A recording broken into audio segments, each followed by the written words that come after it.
Vale a pena.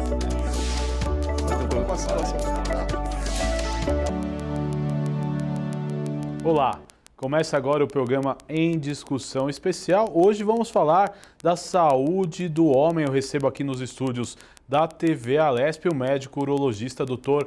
Flávio Izuka. Tudo bem? Seja bem-vindo à TV Alesp. Obrigado, Guga. Obrigado pelo convite. É um prazer aqui falar sobre um tema tão importante. Exatamente, um tema importante, doutor, e de forma bem didática, me explica o que é a andropausa. Andropausa é um evento que acontece na maioria, mas não na totalidade dos homens, que tem um paralelo, seria o equivalente à menopausa da mulher, né? A andropausa, diferente da menopausa, não tem uma data exata para acontecer. Tanto que a Sociedade Brasileira de Urologia prefere um outro termo, né? Que é o DAEM. DAEM. Tá. É a sigla de distúrbio androgênico do envelhecimento masculino. Justamente porque esse termo andropausa cria uma certa confusão. Quando a gente compara a menopausa com a andropausa, a menopausa nas mulheres ela é de início abrupto, a mulher para de menstruar. E ela entra na menopausa e é um evento que acontece em todas as mulheres. Já a andropausa é um evento que acomete a maioria dos homens. Mas não todos, é isso? Não todos. E assim, é gradual. Então, não se tem um evento tão claro como a parada da menstruação na mulher. Não existe nada que diga, eu entrei na andropausa mês passado, né? Então, a gente sabe que é um evento que acomete a maioria dos homens e é marcado por uma série de manifestações que a gente pode conversar. E nem sempre o homem sabe exatamente o que é andropausa. Doutor, em primeiro lugar, que idade começa o homem a passar por esse processo de andropausa? Qual a idade normal que acontece? E a gente começa a observar depois dos 50 anos de idade, né? Depois dos 50. O que se sabe é que todos os homens têm um declínio do níveis de testosterona ao longo da idade que começa ao redor dos 40 anos de idade. Estima-se que essa redução é ao redor de 1% ao ano, tá? Então, lá para os 60 anos de idade, ele vai ter 20% a menos do que ele tinha com os 40 anos de idade. Então, depois dos 50 anos de idade, algumas pessoas passam a ter determinados sintomas, né? Geralmente, o que mais incomoda é aquele relacionado a um desempenho sexual menor, perda da libido, uma diminuição da ereção. Quer dizer, esse geralmente é o primeiro sinal, né? É um dos que mais incomoda o homem, né? Mas claro. A gente sabe que é algo muito mais abrangente. Então vai desde uma alteração do humor, uma tendência à depressão, uma falta de energia, uma falta de disposição para o dia a dia, uma perda de massa muscular. Então é um quadro bem mais abrangente que pode afetar quase todos os órgãos do corpo. Existem casos precoces, por exemplo, homens jovens que apresentam Existe, sim. Esse quadro? Sim, porque a andropausa ela é um evento que pode ser acelerado quando a pessoa, por exemplo, a gente vê isso muito atualmente, a pessoa, por exemplo, usa anabolizantes, bombas, né? Isso pode provocar uma atrofia testicular e que vai fazer com que o aparecimento da andropausa seja mais precoce. Doutor, né? E começa realmente o que acende a sirene para os homens é quando o desempenho sexual ele cai, é isso? Geralmente são esses casos? Geralmente o paciente procura o urologista Quais outros sintomas mais significativos? É perda de massa muscular, diminuição da memória, perda da rapidez de pensamento, uma alteração do humor, onde ele fica mais introspectivo, com menos vontade de sair de casa, falta de disposição, né? E tem uma série de outras manifestações assim, desse Doutor, tipo. E quais os tratamentos, quais as formas de prevenção dessa doença? Bem, existem tratamentos que devem ser seguidos com orientação de especialista, que seria, no caso, a introdução de uma reposição hormonal, que hoje, pela Sociedade Brasileira de Urologia, só deve ser feita mediante a comprovação de que a testosterona no sangue está baixa, de preferência com mais de uma medida, tá? Mas não é só isso. A prática de uma atividade física regular, uma alimentação balanceada, tudo isso e um approach também multidisciplinar pode ajudar. Tá certo. Então, quem sente uma alteração no corpo deve procurar primeiro que especialidade? Urologista mesmo? Com certeza, o urologista.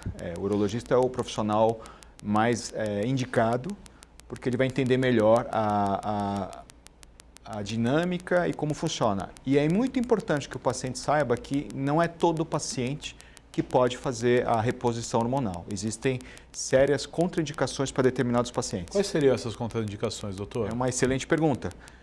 Paciente que teve um problema cardíaco recente, como um infarto, paciente que tem histórico de câncer de próstata, um alto risco de câncer de próstata hereditário, um paciente que ronca muito, paciente que tem histórico na família de derrames, uma situação de alta viscosidade, o sangue muito espesso, teve trombose venosa recente, paciente que tem histórico de câncer de mama, né? Existe também o câncer de mama masculino.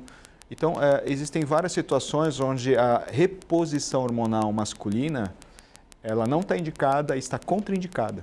Agora, doutor, outro tema, né, que acomete muito os homens a partir dos 40 anos é a disfunção erétil. Sim. Como funciona? Realmente é só a partir da idade avançada ou temos casos de homens jovens que sofrem também com... Disfunção erétil é sempre um tema que é um dos principais temas que a gente é chamado para conversar, e a disfunção erétil, diferente do que você imagina, ela acomete o indivíduo pode ser desde um adolescente, tá? Porque ele tem várias causas. E a gente costuma dividir em causas psicológicas e físicas, orgânicas, né? Para causas orgânicas, a idade avançada tem uma relação. E no caso, são duas doenças que são responsáveis por 90% das causas orgânicas de disfunção erétil, que é a impotência. Pressão alta e diabetes, especialmente se essas doenças não estiverem adequadamente controladas. Agora, quando você pega um indivíduo jovem que não tem pressão alta nem diabetes, geralmente tem a ver com uma causa psicológica. Certo, doutor, mas e o que temos de medicação hoje para tratamento da disfunção erétil? São remédios eficazes? Muitos homens ficam com medo de tomar, pensando nos efeitos colaterais. O que o senhor pode dizer sobre isso? Olha, houve uma revolução na urologia no momento que entrou no mercado o Viagra. Sim. Hoje nós temos não só o Viagra, nós temos vários princípios ativos similares ao Viagra, né? Pelo menos meia dúzia de produtos que agem de uma forma muito parecida. São medicamentos que nós consideramos, nós chamamos de medicamentos orais para disfunção erétil. E essa medicação hoje criou uma revolução, uma revolução na forma de abordar o paciente com disfunção erétil. Antigamente era muito comum o urologista pedir uma bateria de exames muito sofisticada para tentar chegar à causa da disfunção erétil, para depois iniciar um tratamento. Hoje é muito comum que o urologista não peça nenhum exame, já começa um tratamento com medicação oral e só vai investigar quando a ocorrência da melhora não é observada com o tratamento oral, que é uma parcela muito pequena dos pacientes. Como a droga, a sildenafila, a tadalafila, essas medicações orais são extremamente eficientes para aproximadamente 90% dos pacientes. Então, a gente acaba investigando apenas os casos onde o tratamento oral não é eficaz. Agora, doutor, quando o tratamento oral não é eficaz, quais as providências que vocês tomam como médico? Bem, quando o tratamento oral não é eficaz, nós normalmente somos obrigados a investigar a fundo a causa, né? Os próximos passos são tratamentos com injeção, né? Existem medicamentos que você pode injetar através de seringas com agulhas bem finas, como aquela de insulina, né? Onde o paciente injeta a medicação dentro do pênis, tá? Isso toda vez que ele pretende ter uma relação sexual. Isso é um tratamento que se reserva aos pacientes que não respondem aos medicamentos orais. Existem também pacientes que se beneficiam de outras abordagens, mas quando a terapia de injeção já não responde, é porque existe um dano ao aparelho erétil severo e aí a única opção é a colocação da prótese peniana, né? Certo. Agora, doutor, outra questão que os homens aí, a partir de certa idade, enfrentam e têm que solucionar é a obesidade, né? Que a obesidade ela causa muitos outros males, né? Sim. Por consequência. Por que quando a gente vai ficando mais velho, a gente tem dificuldade para emagrecer? Ah, tá. Uma ótima pergunta, né? A gente sabe hoje que existe uma doença que tem caráter de epidemia. Que é a síndrome metabólica, Exatamente, é isso? a síndrome metabólica. É uma doença que é uma doença recente, que eu diria é talvez um dos maiores males do século XXI, né? Ela antecede várias doenças, né? É a doença que abre as portas para você ter diabetes, pressão alta, derrame, infarto, colesterol alto, gordura no fígado. Na verdade, ela afeta a saúde do homem e encurta a vida do homem de uma forma muito impactante. Ela é multifatorial, ainda tem muita coisa para ser investigada e descoberta com relação à síndrome metabólica, mas o que a gente sabe é que o acúmulo da gordura, principalmente na região da barriga, ela é extremamente danosa, porque o conceito antigo é que a gordura que a gente armazenava na barriga era apenas um depósito de energia, um estoque de reserva de energia, né? Só que a gente sabe que essa gordura não é isso apenas. Ela é um órgão endócrino e que tem um efeito muito danoso para o nosso corpo. Basicamente dois. Primeiro, ele destrói a nossa testosterona. Então, o indivíduo geralmente acima do peso, com muita gordura na barriga, vamos pensar no estereótipo daquele que é o cervejeiro, que Sim, gosta de barriga de chope, né? barriga Como de o pessoal chama. ele vai ter, via de regra, se você dosar a testosterona no sangue, uma tendência a ter uma testosterona bem baixa, bem próximo do limite inferior. Por quê? Essa gordura da barriga metaboliza e destrói a testosterona. Isso vai impactar o quê? Um menor libido, um menor interesse por sexo, um desempenho sexual geralmente pior. E o mais danoso para a saúde é que essa gordura provoca uma inflamação crônica no nosso corpo, que ataca o endotélio dos vasos e provoca duas doenças, principalmente a aterosclerose, que é o acúmulo daquelas placas de gordura nos grandes vasos, na aorta e nas coronárias, e uma inflamação nos pequenos vasos, que na minha especialidade leva à impotência, à disfunção erétil, e a nível de coração e cérebro provoca infarto e derrame. Certo, doutor. Um outro tema muito importante, o que é a varicocele?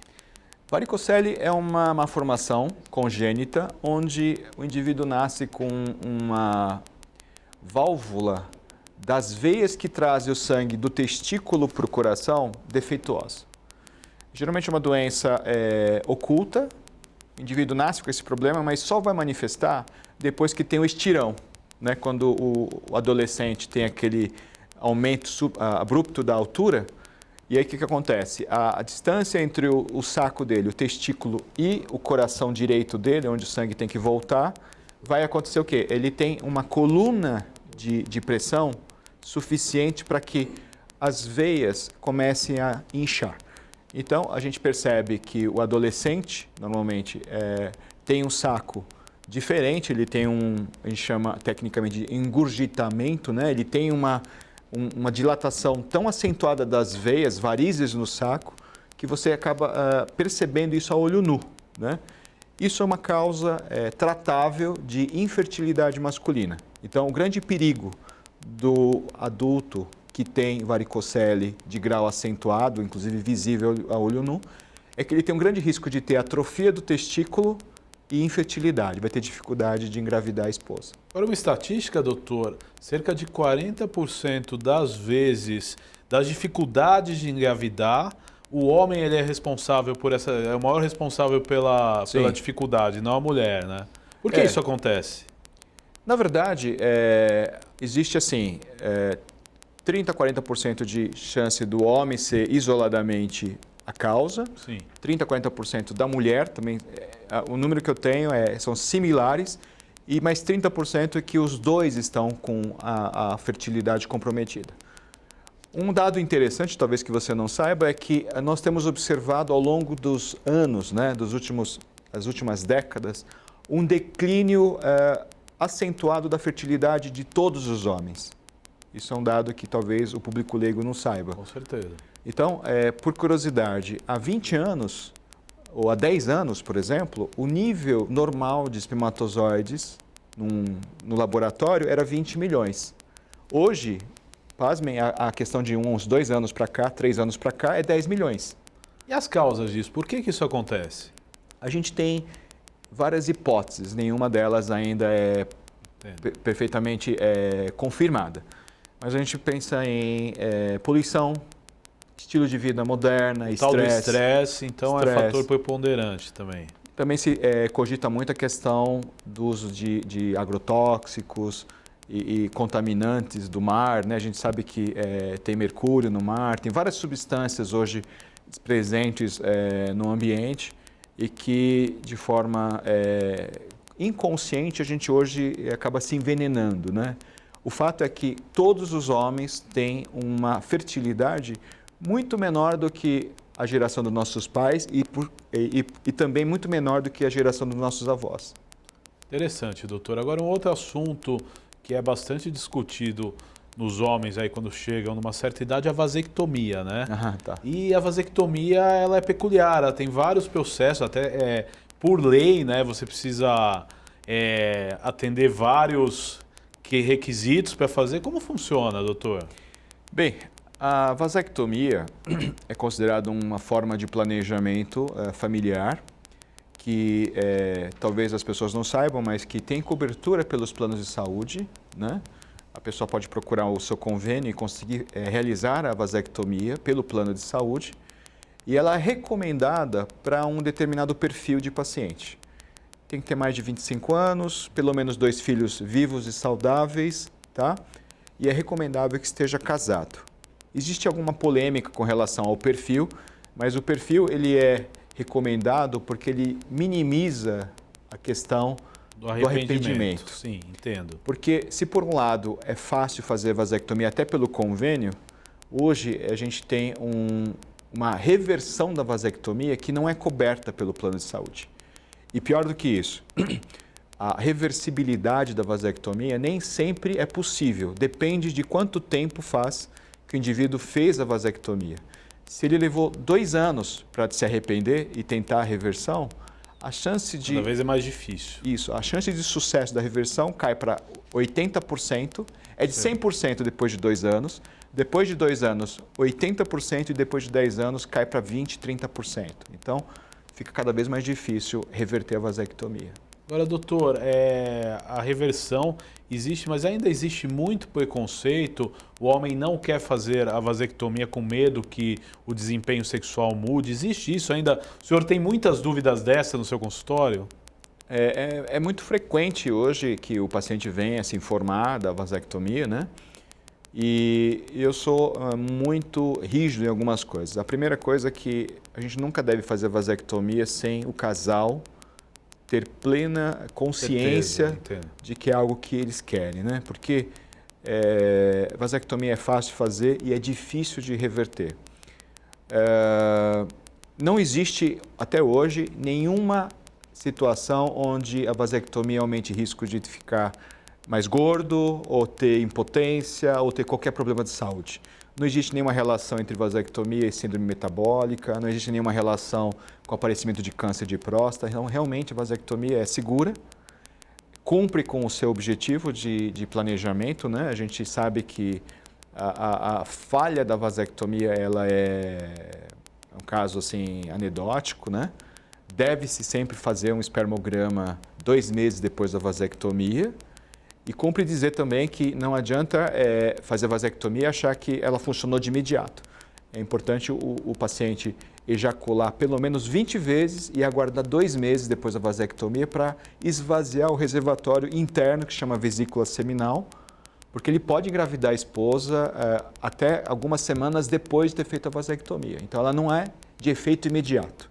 2 meses depois da vasectomia, se faz um espermograma de controle. Quando mas aí já é 100% vem a comprovação, aí você tem certeza que funcionou. Mas tem que ter a comprovação do espermograma. Exato, doutor. Um outro assunto aí que é preocupante entre os homens, né, com mais idade, acho que talvez o maior fator de mortalidade é o câncer de próstata, né? É um assunto de extrema importância. Câncer de próstata é ainda o câncer mais comum no homem, né? E é importante ressaltar que ele tem uma característica muito perniciosa, muito desfavorável, que ele não dá sintoma nenhum, né? Então, a gente ouve muito do paciente assim, doutor, fala, tudo bem? Ele fala assim, se tivesse tudo bem, eu não estaria aqui. Eu falei, não, pelo contrário, né? Você deve vir ao médico para fazer exames periódicos, porque o câncer de próstata não dá nenhum sintoma. Se ele esperar ter sintoma, via de regra, ele vai ter uma doença avançada e ele pode ter perdido a chance de cura da doença. Existe uma janela de cura da doença e isso acontece apenas quando a doença é diagnosticada no início, tá? Então, o check-up é fundamental e deve ser feito por pessoas que não sentem nada. Agora, dentro disso, doutor, os exames hoje para a prevenção tem o PSA, né? O PSA ele é 100%, ele dá dados 100% ou realmente, porque hoje, né, o pessoal é muito preconceito ainda com a questão do exame do toque, né? Sim. O PSA tem suas limitações, ele não é um exame que é 100% fidedigno e é muito importante a gente, como urologista, alertar que o PSA detecta uns 98% dos casos de câncer. Só que esses 2% aí que ele deixa, 2, 3, 4% de casos que ele deixa passar, de pacientes que têm câncer, mas o PSA é normal, é justamente de casos muito raros de câncer que o PSA não sobe. E esse tipo raro de câncer que não tem elevação do PSA é um câncer geralmente mais agressivo, é um câncer indiferenciado, é um câncer mais letal, tá? E que metastatiza, ou seja, que ele se espalha pelo corpo com mais agressividade. Então, ainda é hoje necessário o PSA combinado com o exame do toque retal. Agora, se o meu PSA, por exemplo, está dentro da normalidade e eu sou obrigado a fazer o outro exame também, a partir dos 40 anos, é isso? Houve uma certa mudança com relação aos critérios de idade, né? Essa é uma pergunta super importante. Hoje é um consenso da Sociedade Brasileira de Urologia que o PSA e o toque devem ser feitos anualmente para todos os homens a partir dos 50 anos de idade. Tá? Agora, 2 grupos populacionais devem começar mais precocemente, a partir dos 45 anos de idade, que são os negros, tá? E os pacientes que têm histórico na família, então parentes diretos como pai, irmão, que tem histórico de câncer. Tem um fator de hereditariedade? Bastante forte. O indivíduo que tem um pai ou um irmão com diagnóstico de câncer de próstata, ele aumenta em 3,5 vezes a chance de ter câncer de próstata. Aumenta bastante o risco. E quais as formas hoje da prevenção do câncer de próstata? É importantíssimo a gente esclarecer para os telespectadores. A prevenção do câncer de próstata tem duas coisas importantes que eu gostaria de falar. Primeiro, através da consulta de rotina com o especialista, né? Eu acho que em 2019, agora século XX, a gente tem que acabar com esse preconceito do homem fazer esse exame, né? E o homem não deve ter medo, preconceito de fazer isso, né? E é baseado em exames de sangue e o toque que deve ser cobrado do especialista. Com relação ao que pode ser feito de uma forma mais ampla, é uma vida mais saudável. A gente sabe que a ingestão, por exemplo, de muita carne, gordura de origem animal, então quem gosta muito de churrasco, muita fritura, alimentos desse tipo, eles têm um risco maior de ter câncer de próstata. E certos alimentos como o senhor nozes... diz o câncer de próstata ou qualquer tipo de câncer? Não, eu estou falando especificamente para câncer de próstata. Okay. Tá? Então, por exemplo, castanha do Pará, tá? Ingestão de tomate, está mais do que provado que ajuda a prevenir e é especialmente recomendado para quem tem histórico na família de câncer de próstata. É interessante, a castanha do Pará e o tomate, então, são alimentos que benéficos, podem isso. ajudar. E muitas pessoas, às vezes, têm alteração no tamanho da próstata. Quando que gera o sinal de alerta? Bem, o tamanho normal de uma próstata é o tamanho de uma uva Itália, tá? ao redor de 25 gramas de tamanho. A maioria dos homens tem um aumento gradual do tamanho da próstata. Isso é natural com a idade? É natural. E algumas pessoas, isso tem uma característica também hereditária, esse aumento é mais pronunciado. Mas não é todo mundo que tem uma próstata aumentada 2, 3 vezes que vai ter sintoma e que por isso precisa de um tratamento. Mas existe com certeza uma relação direta entre tamanho de próstata e sintomas. São 7 sintomas que acabam perturbando a qualidade de vida do indivíduo que tem o HPB. É uma doença chamada hiperplasia benigna da próstata, que não tem nada a ver com câncer de próstata, tá? Então, esse indivíduo que tem a próstata aumentada, ele tem mais tendência a acordar à noite, até uma vez à noite é normal, tem um jato fraco, um jato interrompido, tem um esvaziamento incompleto da bexiga, ele tem uma frequência urinária aumentada, ele tem uma urgência miccional, um desejo muito forte de procurar o banheiro, né? Ele não pode ouvir o som da água correndo, que ele tem vontade de vestir na roupa, e muitas vezes tem que fazer força com a barriga para urinar. Esses são 7 sintomas que geralmente acompanham o indivíduo com a próstata aumentada. Agora, doutor, quais as dicas que você pode deixar para os homens desenvolverem um envelhecimento saudável? Olha, eu acho que a primeira alerta é: procurem um urologista, né? Não é um médico que deve ser procurado apenas quando ele está mal, quando ele está com impotência, ejaculação precoce, ou ele está perdendo urina na roupa, ou está acordando à noite várias vezes. Ele deve ser procurado de rotina.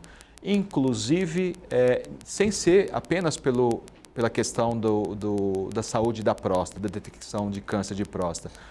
O urologista é o médico que pode orientá-los na questão de uma vida sexual saudável, uma prevenção, inclusive, da síndrome metabólica, alterações hormonais da andropausa. Quer dizer, a nossa especialidade é muito abrangente, muitos pacientes não procuram o urologista por simples desconhecimento, né?